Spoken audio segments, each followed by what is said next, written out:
Bismillahirrahmanirrahim. Alhamdulillahi rabbil alamin. Wassalatu wassalamu ala asyrafil anbiya'i wal mursalin Sayyidina Muhammadin wa ala alihi wa sahbihi ajma'in. Alhamdulillah, para jemaah dirahmati Allah Subhanahu wa taala. Pertama dan utama sekali kita memanjatkan kesyukuran kepada Allah dapat kita menyambung pengajian dalam kitab Umdatus Salik.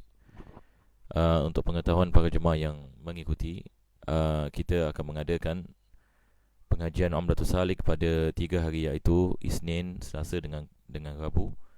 Yang biasanya hari Rabu saya mengadakan pengajian Kitab Bulughul Maram, cuma saya menukarkan pengajian hari Rabu ini kepada hari Khamis. Jadi besok insya-Allah kita akan meneruskan Kitab Bulughul Maram. Jadi kembali ini kepada kitab Umdatus Salik. Kita berdoa mudah-mudahan Allah menjadikan pengajian ini sebab pengampunan bagi segala dosa dan Allah mengabulkan segala hajat insya-Allah taala, dan menjadikan kita di antara hamba-hamba yang bertakwa. Amin ya rabbal alamin. Pada kali yang lepas ya, di dalam ini kitab Umdah, kita sedang membicarakan berkenaan dengan hukum ahkam solat jamak. Hukum ahkam ini yang kait mengait ini dengan solat ini jamak kerana hujan. Dan penulis ini mengatakan kalau sekiranya berlaku hujan di sebuah tempat dan seseorang itu dia mahu melakukan yakni solat yakni berjemaah di masjid, maka dibolehkan yakni dia melakukan jamak, dan dia mengumpulkan dua solat yakni maghrib dengan isya bagi jamak takdim. Tidak ada jamak takhir yang bagi jamak kerana hujan. Dan syaratnya adalah hujan itu mesti berterusan semasa solat yang pertama, dan juga dalam sekurang-kurangnya takbiratul ihram ini pada solat ini yang kedua. Dan ini adalah berkenaan dengan mereka-mereka yang tinggal jauh daripada masjid, yang mendapatkan ini kesukaran ini untuk kembali ini kepada masjid, maka dibolehkan mereka melakukan jamak ini kerana hujan. Dan jamak kerana hujan, Imam Syafi'i menerangkan hadis Ibn Abbas berkenaan dengan Nabi SAW pernah yakni melakukan solat jamak di Madinah tanpa safar dan tanpa yakni ada kesakitan. Maka Imam Syafi'i mengatakan ini adalah jamak ini kerana hujan. Jadi kita lihat dalam kitab ini Umdah, penulis ini menerangkan ini syarat-syaratnya. Mudah-mudahan kita dapat memahaminya insya-Allah. Sekarang kita akan kembali ini kepada kitab, dan kita telah sampai, kita akan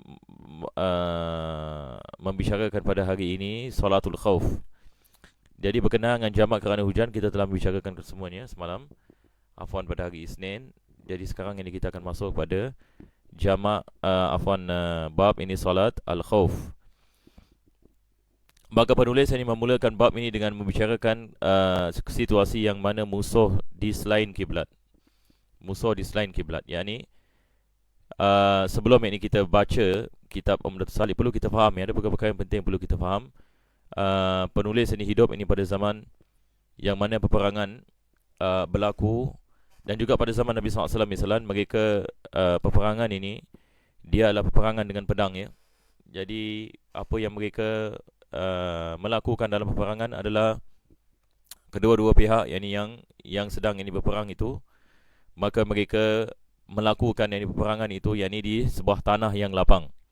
Kebiasaannya begitu, yakni sebuah tanah yang lapang, ataupun hatta ini di gunung ganang dan sebagainya. Jadi mereka mengambil iktibar musuh ini datang daripada mana, yakni sama ada datang daripada sini ataupun datang daripada sana. Jadi biasanya sebelum ini berlaku peperangan, maka mereka akan menghantarkan mata-mata yakni untuk melihat musuh ini datang ini daripada mana. Apabila kita mengetahui musuh ini datang daripada mana, maka baru mudah yang ini untuk kita nak uruskan ini tentera, siapa yang ini di sebelah kanan, siapa di sebelah kiri. Zaman dahulu mereka mengatakan Maimanah dengan Maisarah, Al-Qalb di sebelah kanan, di sebelah kiri. Lepas itu di sebelah tengah, adakah di sebelah kanan ini termasuk yang ini mereka naik kuda ataupun yang ini yang berlari dan sebagainya. Jadi mereka akan menyusun askar-askar ini pada tempat-tempat ini yang tertentu. Jadi zaman dahulu peperangan berbeza dengan zaman sekarang. Maka ini juga perkara yang penting kita mengambil iktibar bila kita baca kitab-kitab ulama kita. Bila mereka membicarakan Salatul Khauf, maka kita harus faham ini dalam masa yang sama, peperangan yakni yang berlaku yakni pada zaman kita tidak sama dengan peperangan yang berlaku di zaman mereka. Zaman sekarang yang ini peperangan yang ini tidak yang ini melihat yang ini kepada siapa yang ini berada di sebelah kanan ke atau siapa ada sebelah kiri, dan musuh datang daripada mana yang ini misalan. Bukan mereka tidak mengambil iktibar langsung, tetapi kurang ini iktibar. Apa sebabnya? Sebab peperangan yang ini zaman yang ini sekarang menggunakan kapal terbang dan bom dan tank ini dan sebagainya. Dan kadang-kala yang ini kita tak lihat musuh pun, kita tidak lihat musuh di medan pertempuran. Ini musuh ini tidak ada. Musuh yang ini mungkin berada 500 kilometer yang ini misalan. Maka mereka mampu yang ini untuk tembak ini satu misal, ini misalan ni daripada laut, daripada submarine, yang mana orang pun tak sangka yang ni ia boleh datang daripada tempat itu. Maka misal dia datang ini, tidak ada tentera yang di dalam medan pertempuran. Yang ada yang ni hanya misal dan bom, hanya misal dan bom daripada atas. Semua ini kebanyakan ini daripada atas. Ini yang kita lihat apa yang berlaku ini pada zaman ini. Kita lihat kalau sekiranya satu negeri perang negeri yang lain, kebanyakan ini peperangan adalah dengan menggunakan misal. Kebanyakan peperangan. Satu misal yang ini kena yang ini kepada satu kampung, maka dia memusnahkan ini semua orang. Dia memusnahkan semua orang. Maka dalam keadaan seperti ini, nanti kita akan bicarakan yang ini berkenaan dengan perkara tersebut. Cuma saya hanya dalam permulaan hingga membicarakan perkara seperti ini, supaya kita dapat faham apa yang disebutkan oleh fuqaha kita adalah berdasarkan dengan zaman yang mereka tinggal. Dan bukan saya mengatakan ini hukum mahkam ini sudah tidak digunakan lagi. Ia digunakan. Ada kadang-kala yang ini berlaku, ini guerrilla warfare misalnya kalau zaman sekarang, dan ataupun peperangan di hutan misalnya, maka kita boleh menggunakan apa yang disebutkan di sini. Jadi maksud saya adalah ada perkara-perkara yang keadaannya telah beza, yang ini sama sekali yang tidak wujud pada zaman dahulu, yang tidak terlintas.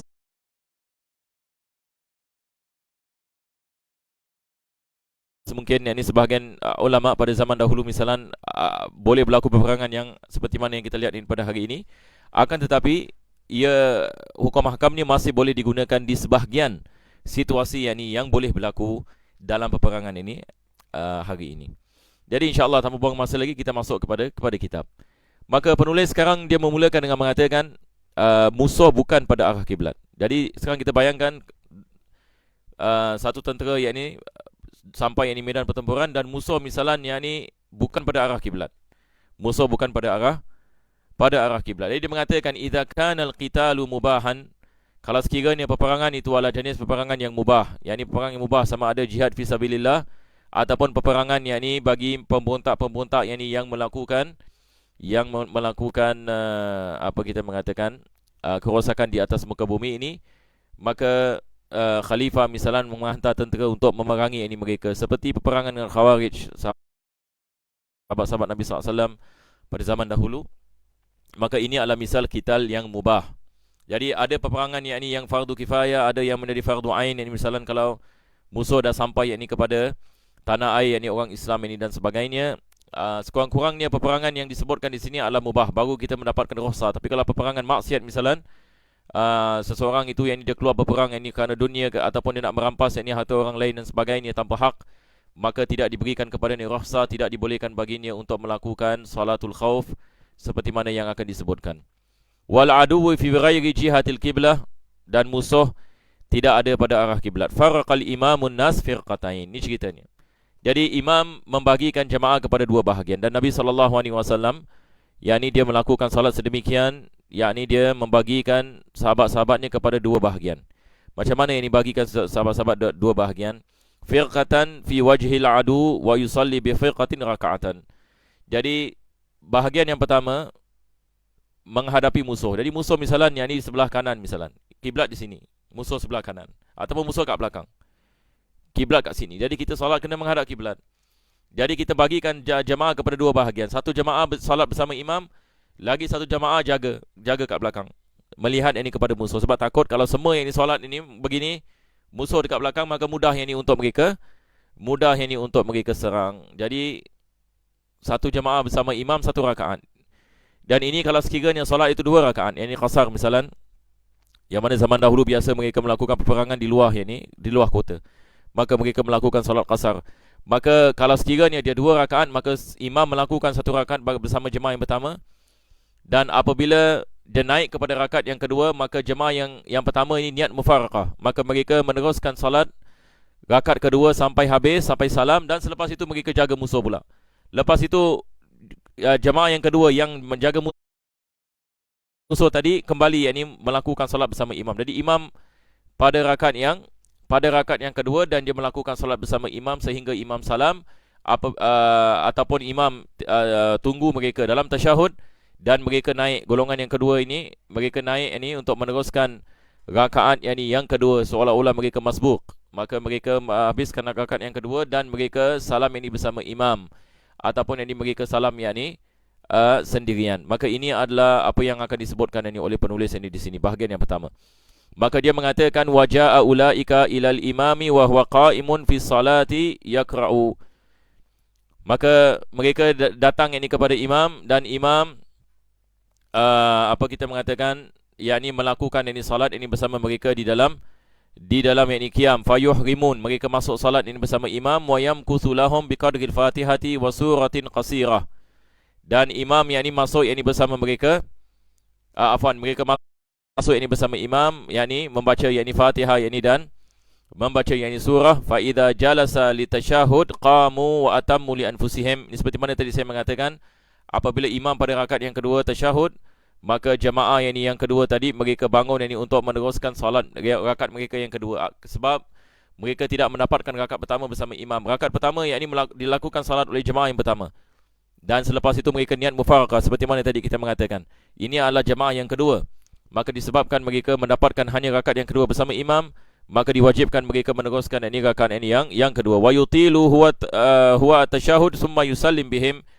Dan imam memanjangkan tasyahud sehingga mereka dapat sampai kepada tasyahud bersama imam, dan melakukan salam bersama mereka.